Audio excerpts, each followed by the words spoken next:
What up, everybody? Charles from HumbleMechanic.com. I got a really great question from someone that's going to be becoming a service advisor, and they wanted to know how they could do right by not only their customers, but make sure that the technicians are taken care of as well. So that's an awesome question. And what I did was I actually shot this question over to my buddy Kevin.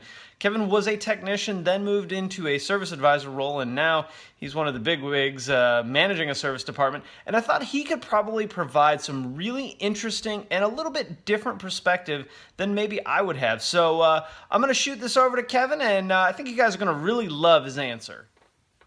Hey guys, my name's Kevin.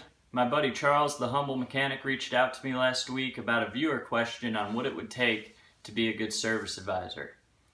I've been a technician, a service advisor, and now a service manager, and I can tell you that being a service advisor was one of the hardest but also the most rewarding positions that I've ever been in. It's extremely difficult, but you got to make a difference in a lot of people's lives, including your customers and your technicians. So that being said, I think the two most important things about being a service advisor is learning how and knowing how to keep your customers happy, but also to keep your technicians happy. So I think they're equally as important. We'll just start off with the technicians. You have got to I guess, learn how to communicate with these guys on a business and a personal level. You don't want to just think of them as a tech number in the back of the shop. These are real people that are out there working extremely hard physically every day to try to provide income for their family.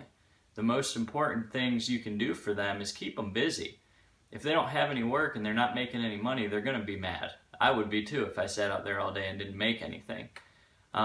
In order for them to make a good living and for them to work smarter and not harder, we'll call it, you want to provide them with the best information you can from the customers to give them an opportunity of fixing that vehicle efficiently, but also fixing it right the first time. Any information about how a problem happens, when it happens, temperature, things like that are going to help them diagnose the car faster. The second thing you want to do is make sure that you don't overwork or overpromise customers based on the shop load and things that you have with your technicians. So you have to be able to communicate with them on a level as well of knowing how to set promise times, how long it takes them to complete certain jobs, and you really have to work together as a team. If you guys are working against each other, it's never going to work. Moving on towards the customers.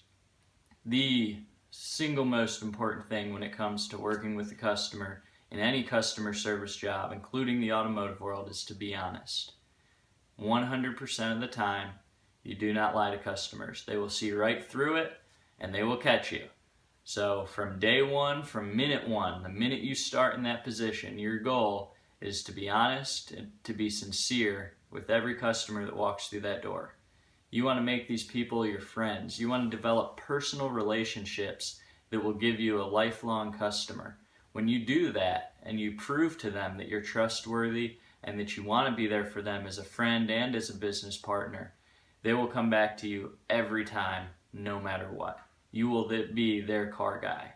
So you do that and you develop that relationship, you're not going to have an issue with having work in the shop for your technicians. So really, if you look at it, both sides, technician and customer, the biggest thing is developing strong relationships, not only with your technicians, but with your customers as well. You do that, and you'll definitely succeed at being a service advisor. If you have any other questions, just email Charles, let me know. I'll be more than happy to help you out. Thanks, guys. Have a good one.